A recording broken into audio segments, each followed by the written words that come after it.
Welcome to Lyra Echo Stories, where every story echoes emotions, memories, and hidden truths. Step in and feel the echo of every tale. My name is Diana Archer. I'm 27 years old. And last Friday night, my parents invited me home for dinner, then locked the door, sat me down in front of a marriage contract with a man I'd never met, and said, "This is happening tonight." There was an officiant in the corner of the living room. My father stood blocking the only exit. My mother looked at me the way you look at a problem you've already solved, calm, certain, finished. And you know what? She was right. As everything had already been decided, just not the way she thought. Before I go on, if this story hits something real for you, go ahead and hit like and subscribe, but only if you genuinely want to. And if you're listening right now, drop a comment telling me where you are and what time it is. I'm always curious who's up with me. Now let me take you back 2 weeks to the day it all started. Not the dinner, but the phone call from Aunt Denise. I should tell you who I am before all of this. Or who I was, really, because those feel like two different people now. I live alone in a one-bedroom apartment 20 minutes outside Grayfield, Georgia.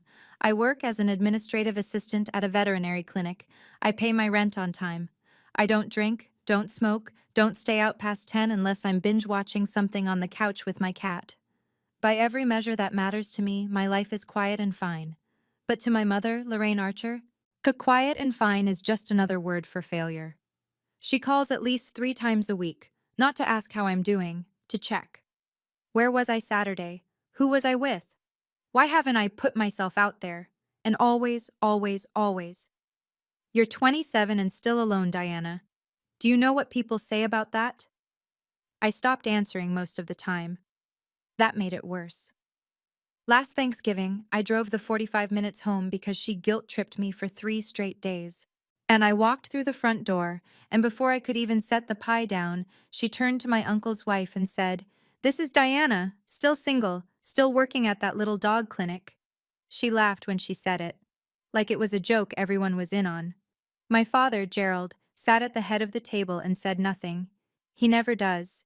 He just nodded, this slow, heavy nod, like he agreed with every word but couldn't be bothered to speak them himself. And his silence has always been louder than her voice. I was 24 the first time I thought it. Maybe loving your parents doesn't mean you have to survive everything they do to you. That year, I started keeping a notebook. I didn't know why yet. 2 Thursdays ago, I was at the clinic restocking the supply cabinet when my phone buzzed. Aunt Denise. She never calls during work hours. I stepped outside, leaned against the brick wall by the dumpsters, and answered. Diana. Her voice was shaking. Not the dramatic kind, the kind that comes from someone trying very hard to hold it together. "I need you to listen to me and not say anything until I'm done." I didn't say anything. "Your mother called me this afternoon. She was excited. Bragging, really. She said tomorrow night, Friday, they're having a dinner at the house. She said they're going to take care of the Diana situation. There's a man. His name is Wade Prescott. He's 38. There's an officiant coming. And there's a contract." I said her name 3 times before I believed her. "Denise, Denise, Denise, what do you mean, a contract?" "A marriage contract, baby. Pre-signed by your mother and your father. She told me Wade's family owns land out past Route 12 and your daddy owes them money. She wanted me to come and witness my niece finally doing the right thing." Denise paused. "I told her I was busy. But I am not letting you walk into that house blind." I sat in my car in the parking lot for a long time after we hung up. My hands shook on the steering wheel. Not from fear, exactly. From the feeling of something clicking into place. All those years of phone calls and guilt and silence suddenly making a shape I could see. Denise said one more thing before she hung up. Quiet, steady, like she'd been saving it. "You don't owe them your life, Diana." I had 24 hours, and this time, I wasn't going to be good. On the drive home that night, I ran every scenario I could think of. If I don't show up, Mom calls every relative in a 50-mile radius and tells them I've abandoned the family. She tells the women at her walking group I'm unstable. She reshapes the story until I'm the villain. And in Grayfield, once you're the villain, you stay the villain. A small town has a long memory and a short attention span for context. If I show up and refuse, Dad blocks the door. And I know this because he's done it before. Not for a wedding, but 3 years ago, when I packed a bag and told them I was moving out. He stood in the doorway with his arms crossed and said 5 words. You walk out, don't come back. I walked anyway, but that night, there was no officiant, no stranger in a vest, no contract with my name on it. If I show up and say yes, I lose everything I've built. The apartment, the job, the 3 years of learning what silence sounds like when it's chosen, but not enforced. I pulled into my parking spot and sat in the dark for a while. The engine ticked. A neighbor's TV flickered blue through their window. And then I remembered something. The notebook. 3 years of entries. Dates, times, exact words.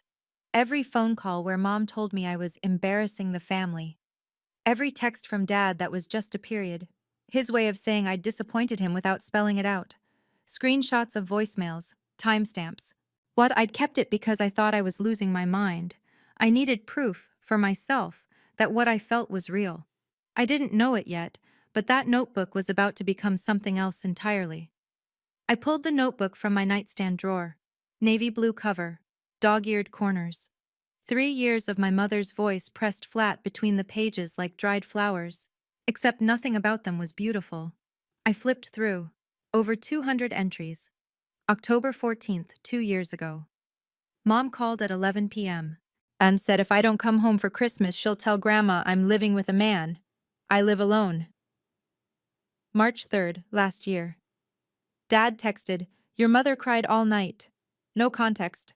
I called back. He hung up after 10 seconds. July 19th. Mom told Aunt Patrice I got fired from the clinic. I didn't. She just doesn't consider it a real job.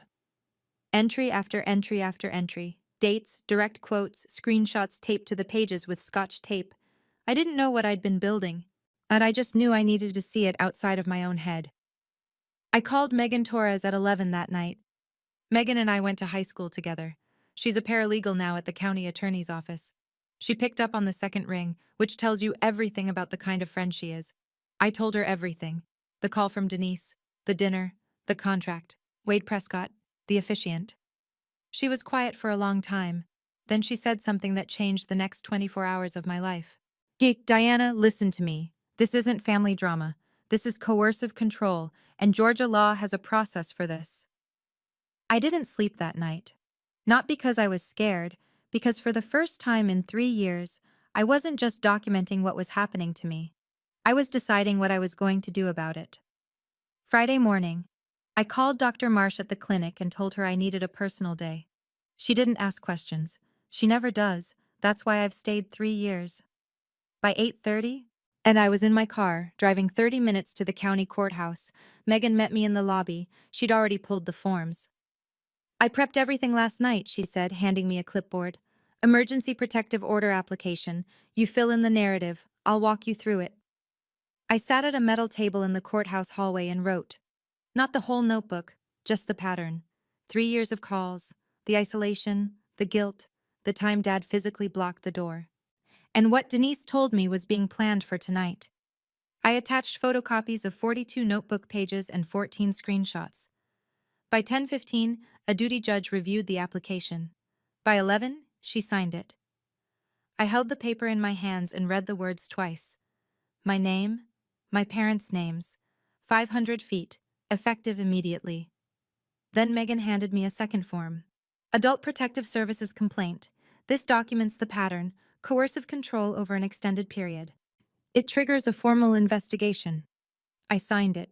She filed it electronically while I sat in the car. Then she made one more call, to dispatch.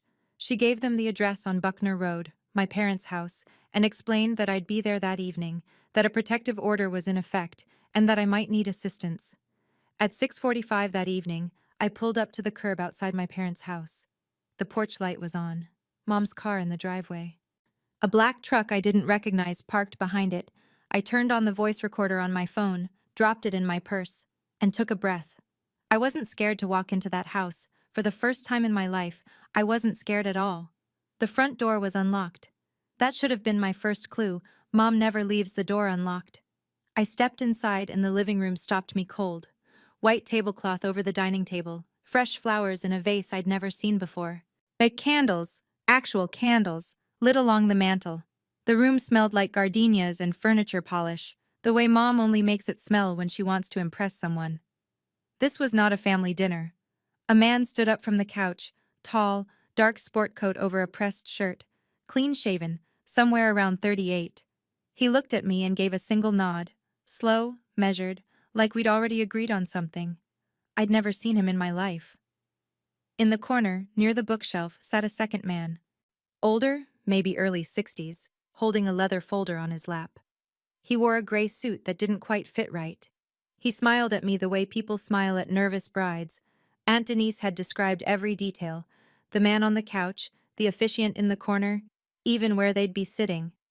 My mother appeared from the kitchen, wiping her hands on a dish towel, beaming. "There she is! Come in, sweetheart. Everyone's been waiting." She said it like this was a birthday party. Just like I was late and everyone had been so patient.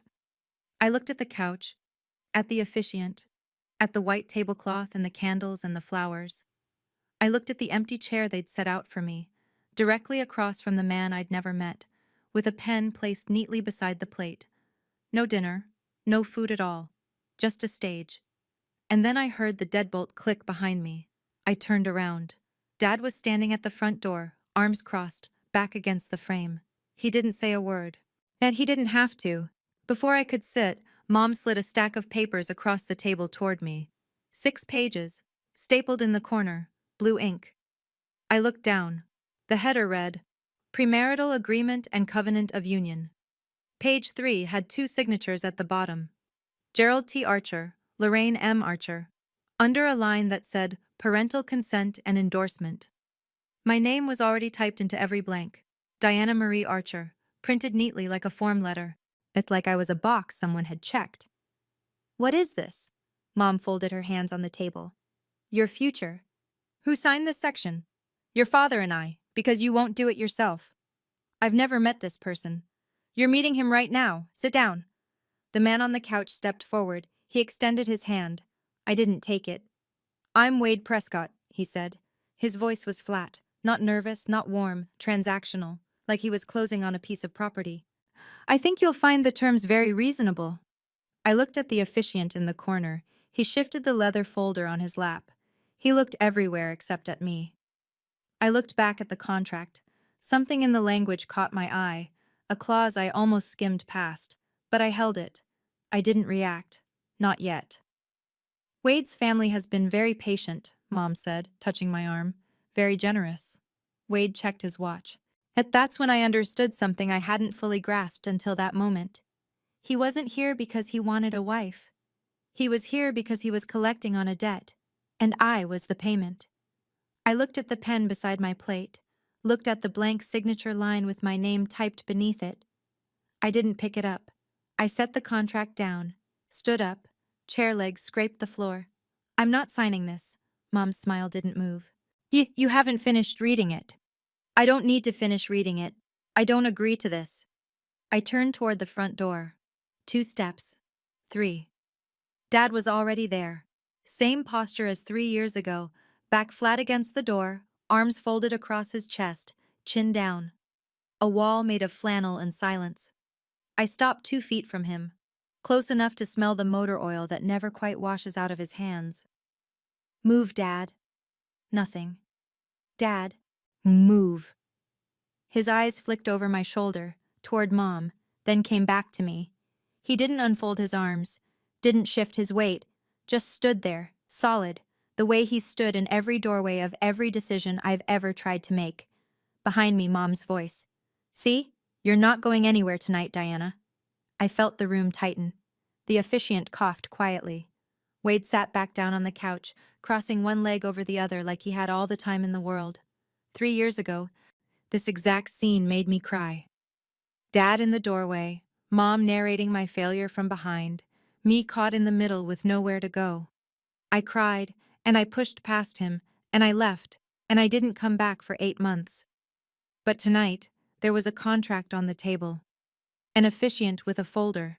A stranger who'd driven here to marry a woman he'd never spoken to. Tonight was different. I breathed in, turned around, walked back to the table, and sat down. Not because I'd given up. Mom's eyes lit up when she saw me sit. She thought she'd won. She hadn't. Mom sat across from me and reached for my hands. I let her take them. It took everything I had not to pull away. Diana. Her voice softened. The same tone she used when I was 12 and didn't make the volleyball team. The same tone she used when she told me my dog had to be put down. The sympathy voice. The weapon she sharpened over 27 years. I carried you for 9 months. I raised you. When I gave up everything, my figure, my social life, my career, for you. 27 years, Diana, and all I'm asking, the one thing I've ever asked, is that you let me hold my head up in this town. A tear slid down her cheek. Right on cue. I watched the officiant shift in his chair. He looked uncomfortable. Good. He should be. Wade didn't look at the tears. He looked at his watch again. The tears weren't for him. They weren't really for me either. So they were for the officiant, a performance to keep him in his seat. Mom, I said, don't mom me. Not tonight. Tonight you're going to do the right thing for once. I looked at the contract, at the pen, at the candles flickering on the mantel. Then I looked at my mother, really looked, and I recognized the pattern. The tears, then the guilt, then the command. She'd done it when I wanted to go to college out of state, when I wanted to move out, when I wanted to stop calling every day. Cry, could blame, control. Cry, blame, control. 3 years ago, this room would have broken me. Tonight, it just confirmed every single entry in that notebook. I picked up the contract. Mom stopped crying. Her eyes went bright with anticipation. But I didn't reach for the pen. Sitting at that table, I kept asking myself, why did my mother think this would work? Did she honestly believe I'd sign a marriage contract with a stranger just because she cried? Or did she know, and simply not care? And I still think about that. What makes a parent cross that line, from wanting the best for their child to deciding they own their child's future? What do you think? Why do some parents go this far to control an adult child? Tell me in the comments. I held the contract in both hands. 6 pages. My whole life reduced to blue ink and blank signature lines. Then I turned, not to my mother, not to Wade, to the man in the corner. Excuse me. My voice was steady. I was surprised by that. May I ask you something? The officiant straightened up. Of course. When were you contacted about this ceremony, and by whom? He blinked. Mrs. Archer reached out to me last week. She said both parties had consented? A pause. He glanced at my mother. That's correct. Tonight is the first time I've learned about this marriage. It's the first time I've met Mr. Prescott, and it's the first time I've seen this contract. I held it up so he could see. My name was filled in without my knowledge. The room went quiet. Not the comfortable kind, the kind where everyone's calculating their next move. The officiant, I'd later learn his name was Dale Kenner, 62, licensed through the county, looked at my mother. His expression had changed. The polite smile was gone. Mrs. Archer, you told me both parties. She's nervous, Mom said quickly. Pre-wedding jitters. You know how young women are. I'm not nervous, I said. I'm telling you the facts. Kenner looked at the contract in my hands, then at the door where my father stood, then back at me. I leaned forward slightly, just enough. You understand that under Georgia law, a marriage ceremony conducted without voluntary consent of both adult parties is void, and the officiant who performs it can face criminal liability. I watched the color leave his face, one shade at a time. Mom laughed. Diana, stop with the dramatics. But Kenner wasn't laughing. And he wasn't sitting comfortably anymore. Something shifted in the room. I could feel it, like a current changing direction. Kenner moved to stand. Mom's hand shot out. Sit. Down. Her voice dropped the sweetness like a mask hitting the floor. She turned to me, and for the first time tonight, I saw the real Lorraine Archer. Not the crying mother, not the gracious hostess, the controller. Diana Marie Archer, I am not asking your opinion, and I am telling you what's going to happen. From the door, Dad spoke for the first time, 2 words, heavy as concrete. Listen, to your mother. Mom turned to Kenner. You do your job. I've already paid you. Kenner stayed frozen, half standing, hand on the armrest. Wade shifted on the couch, the reasonable veneer cracked just enough for me to see the impatience underneath. I didn't drive 40 minutes for a debate. Are we doing this or not? I looked directly at him.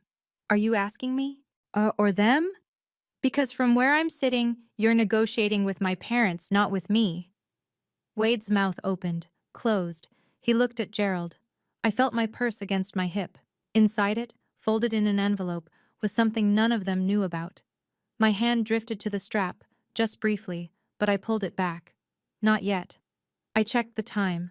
The microwave clock in the kitchen read 7:32 p.m. Mom stepped closer, lowering her voice like she was sharing a secret. But her eyes were hard. 3 years you've been living on your own. And what do you have to show for it? A cheap apartment and somebody else's dogs? She said it like a fact. Like she'd measured my life and found it wanting. I held her gaze. And behind that gaze, behind everything, I started counting minutes. My phone buzzed inside my purse. Once. Then a second time. I didn't look at it. I didn't need to. I knew who it was. Megan had said she'd text when dispatch confirmed. Mom was still talking. And something about Wade's family, their property, how established they were. I heard every third word, the rest was static. And his mother, God rest her, would have loved you. Diana, Mom's voice sharpened. Are you listening? Every word. She leaned across the table. Her perfume, that heavy vanilla she's worn since I was a child, filled the space between us. You have two choices. You sign this contract, or you never call me Mom again. I heard it. I really heard it. And something strange happened. I felt lighter. Like she'd just unlocked a door she meant to seal shut. She'd given me permission to leave. I looked around the room one final time. Dad at the door, arms still crossed. Mom, red-faced, jaw tight. Wade on the couch, patient in the way people are patient when they're buying something they believe is already theirs. Kenner in the corner, looking like he wished he were anywhere else on earth. Under the table, and I slid my phone out just far enough to see the screen.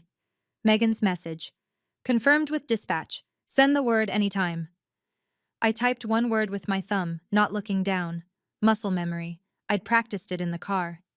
Now. I placed the phone back in my purse, looked up, and I smiled. Not the small, placating smile I'd been trained to give. Not the nervous smile that says, please don't be mad. A real one. Calm. Clear. The smile of someone who knows exactly what's about to happen. Mom noticed. But her eyes narrowed. What's funny? Nothing's funny, Mom. Not a single thing. I picked up the contract again. Slowly. Page by page.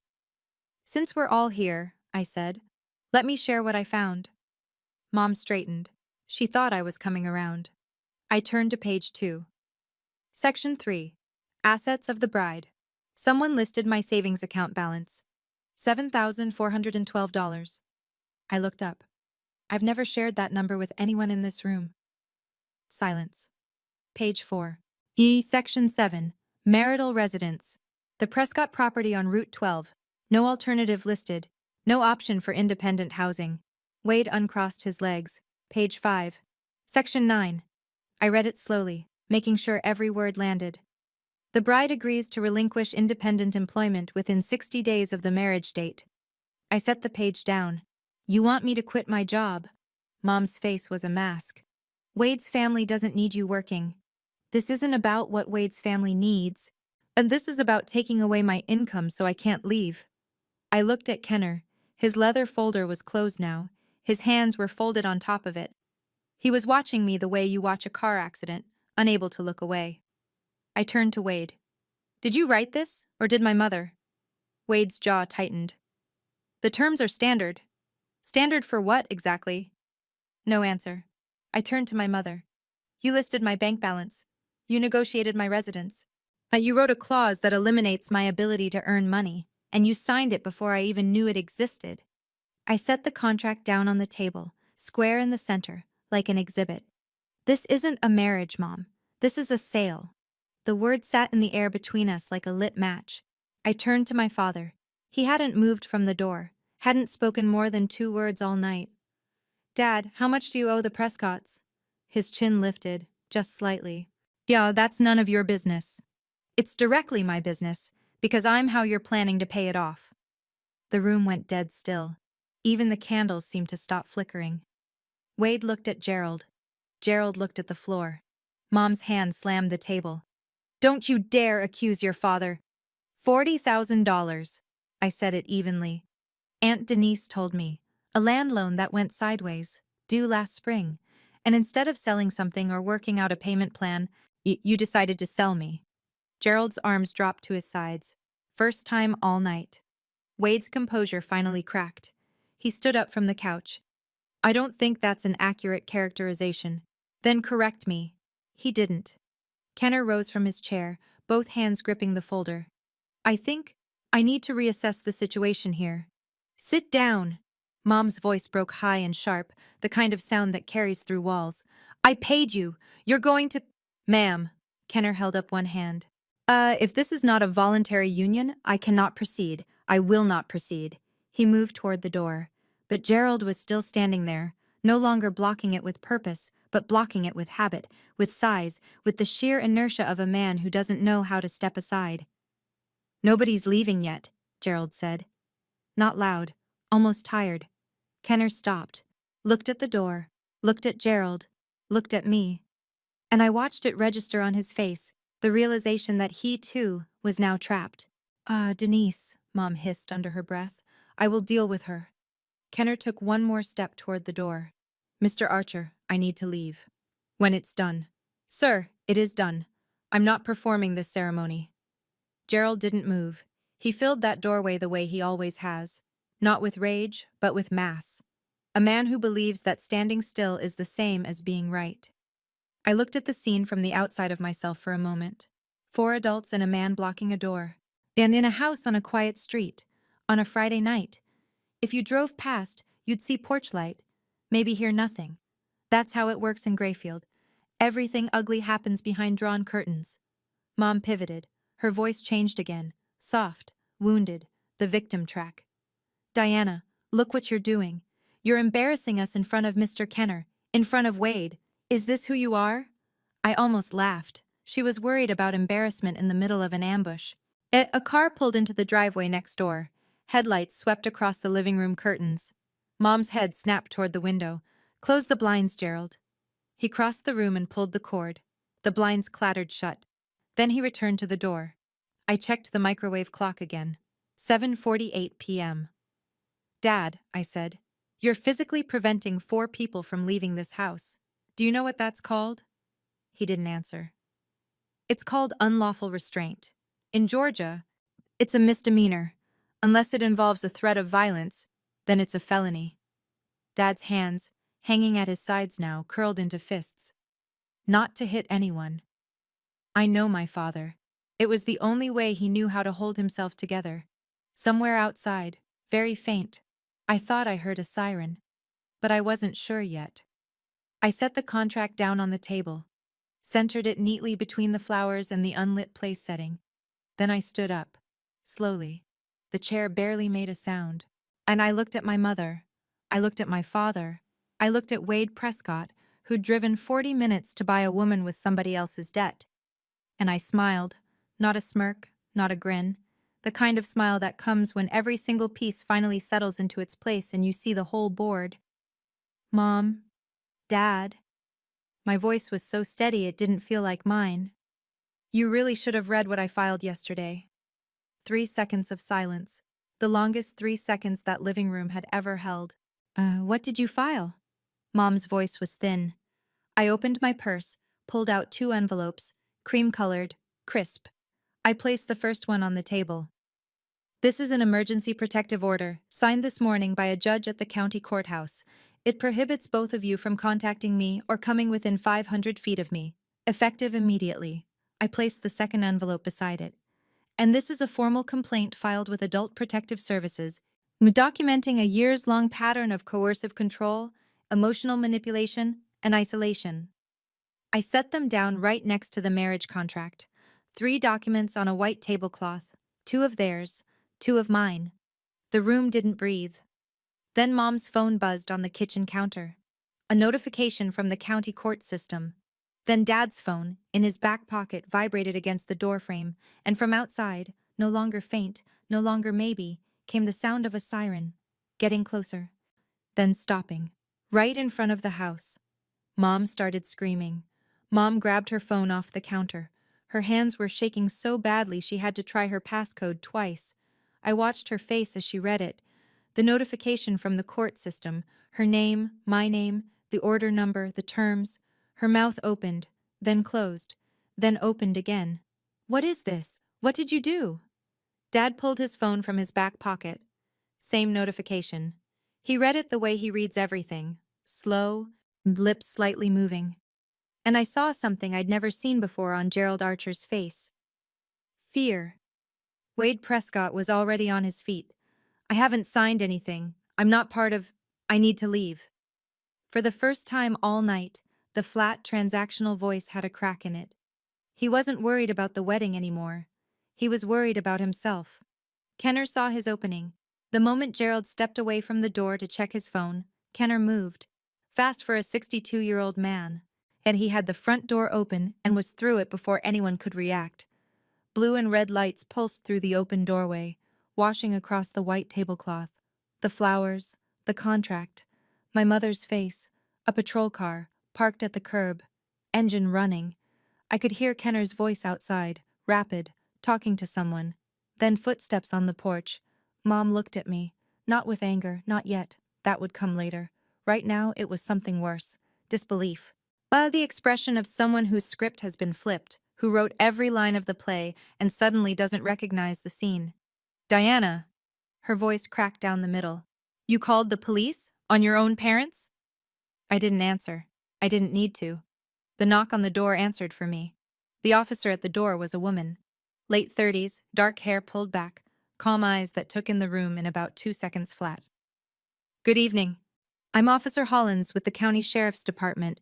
We received notification that an emergency protective order is active at this address.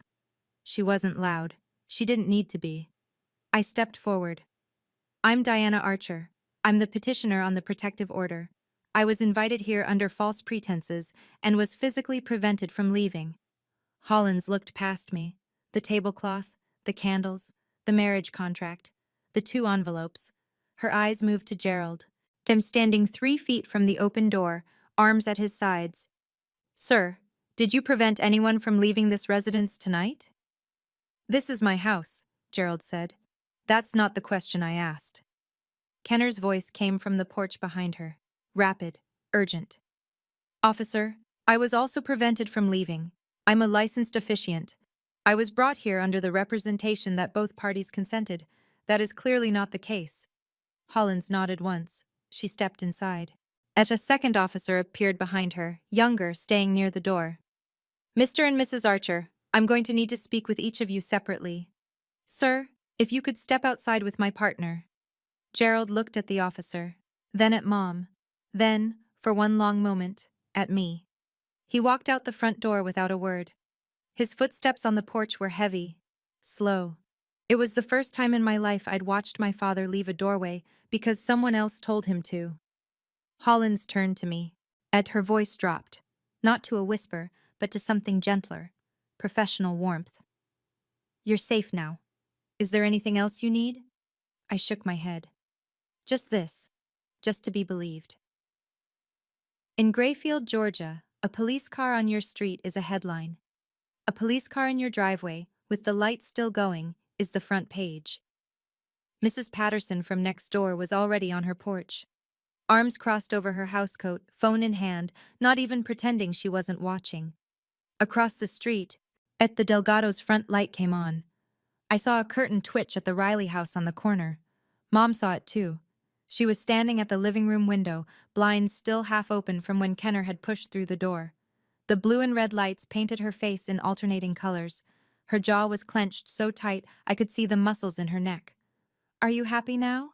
She turned to me, voice low and venomous. You've destroyed this family. The whole street is watching. I didn't destroy anything, Mom. I just let people see what you're doing. She flinched. Actual flinch, like the words had weight. Outside, the second officer was talking to Wade, who had tried to slip out through the back door. I saw him through the kitchen window, standing by his truck, arms wide in a "don't look at me" gesture.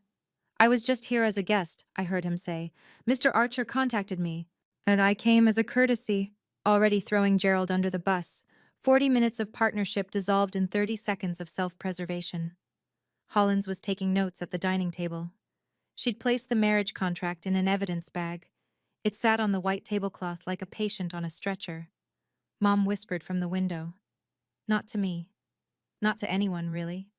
Everyone will know, the whole town. Yes, they will. And for the first time in your life, you won't be able to control the story." Kenner gave his statement on the front porch, under the yellow glow of the light my mother always keeps on to look welcoming. He handed Hollins his phone, showing the email chain from Lorraine. Date, time, payment confirmation. She'd sent him $250 through a mobile app. Subject line: Friday ceremony, Archer/Prescott. "She told me both parties were eager," Kenner said. His voice was unsteady. She said her daughter was shy but happy, that this was a family celebration." Hollins documented everything. Email timestamps. The marriage contract now sealed in plastic. Kenner's physical description of the evening. Who sat where, what was said. The moment he tried to leave and was stopped. She turned to me.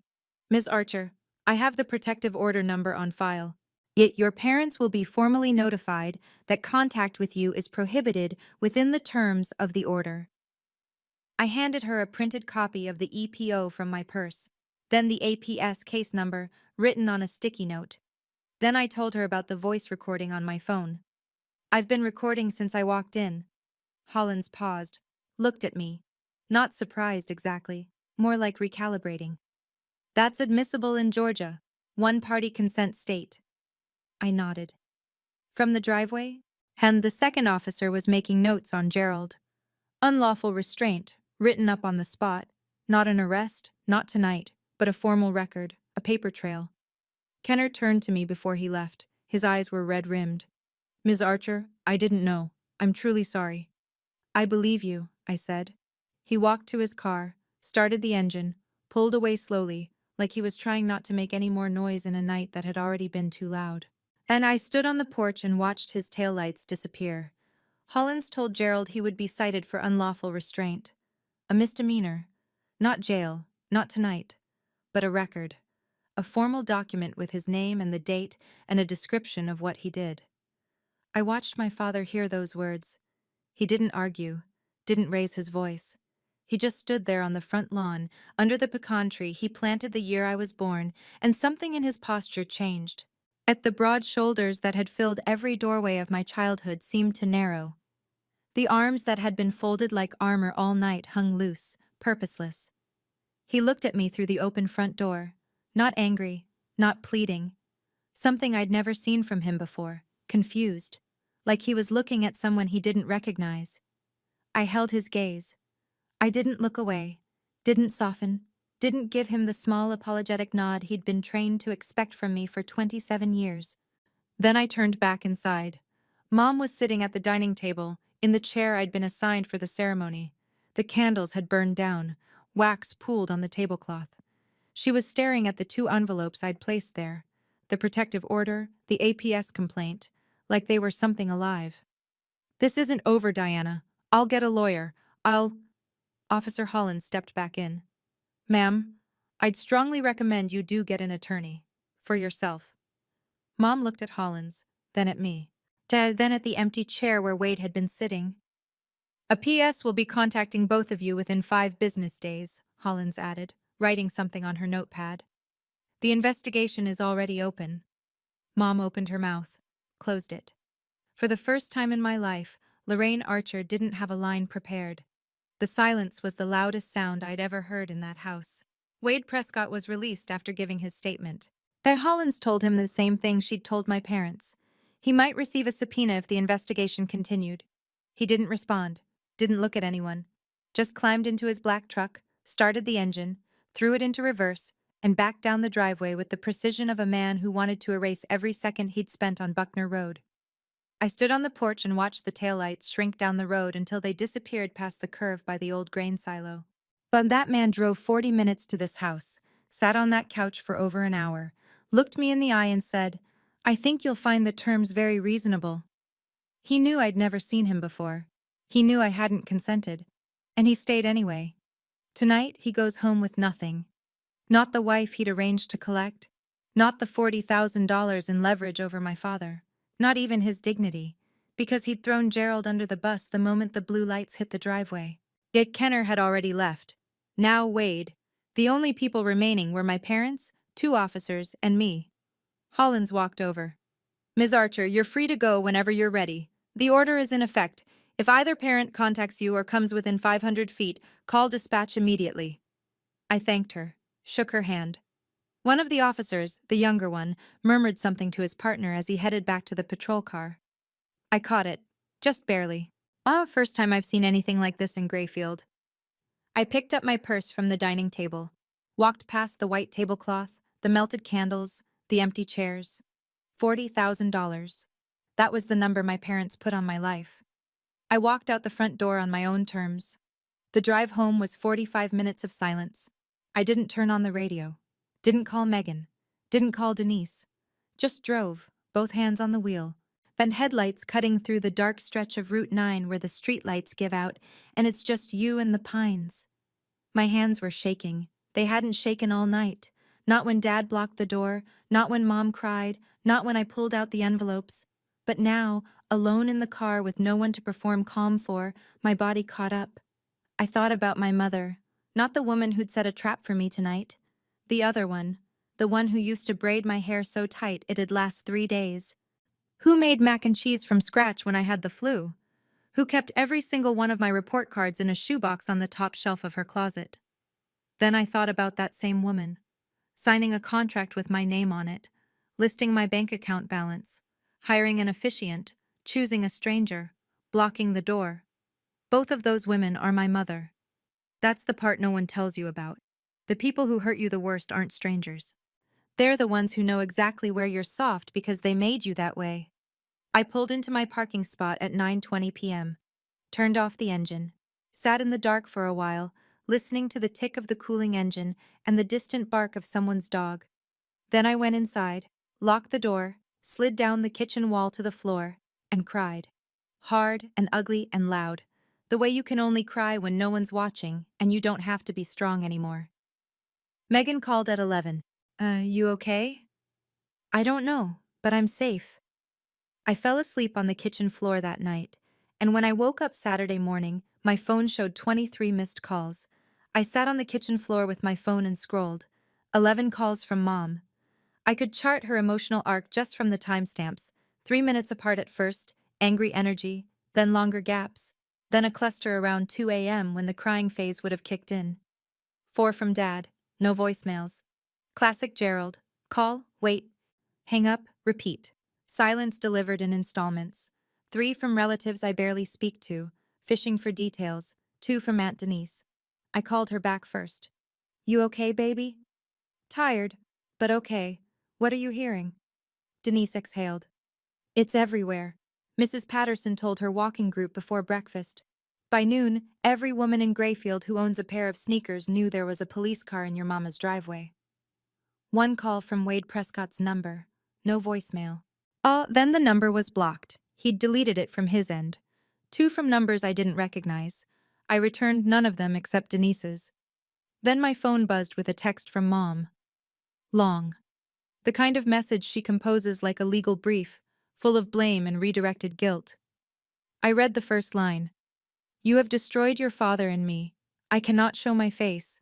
I hope you're satisfied." I screenshot it, added it to the evidence folder on my phone, filed it the way Megan taught me, date, time, a content summary. It was automatic now, 3 years of practice. Denise told me one more thing before she hung up. "Your mother called your Aunt Patrice this morning. Told her you've been psychologically influenced. That's the story she's going with." I wasn't surprised. Lorraine Archer doesn't lose, she rewrites. But this time, there were too many witnesses. An officer's report, a court order, a recorded confession on my phone. The story was already written. And she didn't hold the pen. The call from Adult Protective Services came the following Wednesday. A caseworker named Sandra Whitfield. Professional, warm, thorough. She told me they'd opened a formal investigation based on my complaint and the supporting documentation. Ms. Archer, your file is one of the most detailed we've received. The timeline, the screenshots, the corroborating witness statements, it all helps. She asked if I could provide the original notebook. I told her I'd already submitted 42 photocopied pages with the EPO application, but I could bring the original to her office. That would be ideal. She explained the process.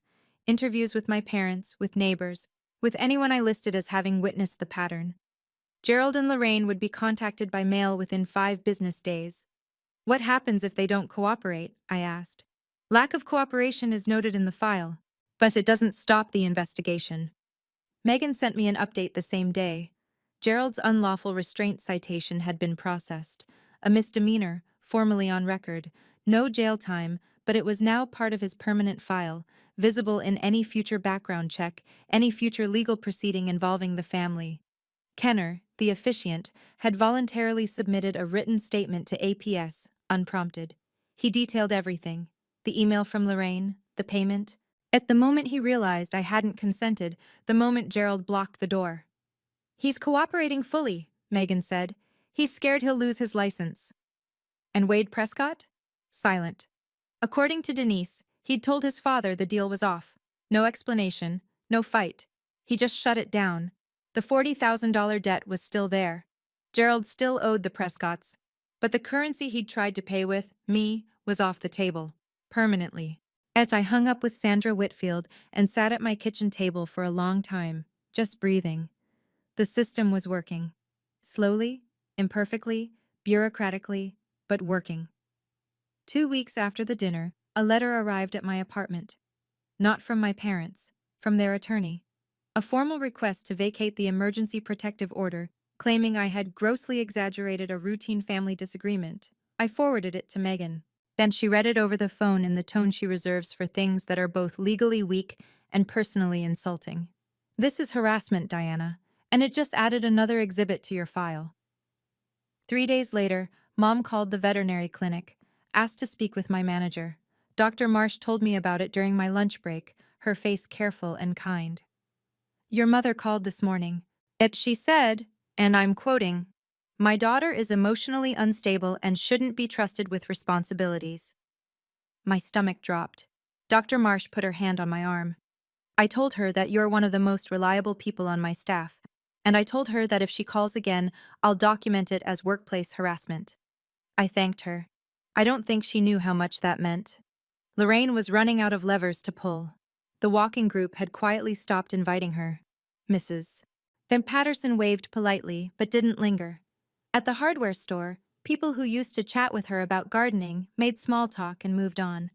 Grayfield is small enough that everyone knows, and polite enough that nobody says it to your face. Then Gerald called. One call, short. I didn't know it would go this far. His voice was low, rough. But you still blocked the door, Dad? Silence. Then the click of a disconnected line. I told Megan that night over coffee. As she looked at me with steady eyes. He's not sorry for what he did. He's sorry it didn't work. I wanted to argue. I couldn't. I've asked myself 100 times since that night. Did I do the right thing? Calling the police to my parents' house. Filing against my own family. There are moments, late at night usually, when I wonder if I was too harsh. If I should have just walked out and never looked back instead of bringing the law into it. But then I remember the deadbolt clicking, at the contract with my name on it. Dad's back against the door. If you were in my shoes, would you have called? Tell me in the comments. I renewed the protective order for 6 months.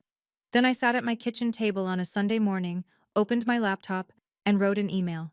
To both of them. Short, clear, no anger, no accusation, no drama. Just the truth. Mom, Dad, I love you. I want you to know that hasn't changed, and I don't think it ever will. But I will not be in contact with either of you until 3 things happen. First, you complete a family counseling program with a licensed therapist. Second, you acknowledge, out loud, in your own words, what happened on the night of October 11th. Not a version, not a spin. What happened? Third, you respect the boundaries I've set, not because a court order requires it, but because you choose to. This isn't punishment. This is what I need in order to feel safe. I hope you'll do the work. But I'll understand if you don't. I read it twice, hit send. Mom replied within 4 hours, a 4-page email, single-spaced. She blamed Aunt Denise for poisoning me. She blamed modern culture for making daughters disrespectful. She blamed my job, my apartment, my independence. She blamed everything and everyone except the woman who'd signed a marriage contract on behalf of her adult daughter. She never once used the words, "I'm sorry." Dad didn't reply at all. I read Mom's email halfway through. Then I archived it. I didn't delete it. I might need it someday, but I didn't finish it either. There was nothing in those 4 pages I hadn't heard 1,000 times before. A boundary isn't a wall. It's a door with a lock, and the key is in their hands. They just have to be willing to pick it up. So far, they haven't reached for it. Aunt Denise and I have a new tradition now. Every Sunday morning. But we meet at a diner halfway between our two towns, a place called Ruby's with cracked vinyl booths and coffee that's too strong and pancakes the size of your head. She always gets there first. Always orders my coffee before I sit down. Black, 1 sugar, the way she taught me to drink it when I was 16, and she said, "If you're going to be a woman in this family, you'd better learn to like things that are a little bitter." Last Sunday, she told me about her own marriage. The one Lorraine always calls the failure. She told me how her ex-husband used to open her mail, check her mileage, time her grocery trips. She told me how she stayed for 15 years because her older sister, my mother, kept telling her it was normal. "I left when I was 43, Denise said, stirring her coffee. 15 years too late. I recognized what your mother was doing to you because I lived inside a version of it." I reached across the table and held her hand. You're the first person in this family who ever told me I was allowed to say no." She squeezed back. "Took me 15 years to learn that word for myself." Megan showed up late, the way she always does, slid into the booth, and ordered a coffee. Then she pulled out her phone. A PS finalized their report. "The file is documented and archived. If anything happens in the future, any contact violation, any escalation, it'll be referenced." I nodded, sipped my coffee. Looked out the window at the parking lot, where the morning sun was just hitting the puddles from last night's rain. For the first time in a long time, Sunday felt like Sunday. I'm not telling you this story so you'll feel sorry for me. I don't need that, and honestly, it wouldn't help. I'm telling you because 3 years ago, sitting in my car in a parking lot with shaking hands, I wish someone had said what I'm about to say to you now. Setting a boundary is not betrayal. Protecting yourself is not cruelty. And keeping a record of what's happening to you, writing it down, dating it, saving the screenshots, is not paranoia. It's preparation. You may never need it, but if you do, you'll be grateful it's there. My parents aren't monsters. I need you to hear that.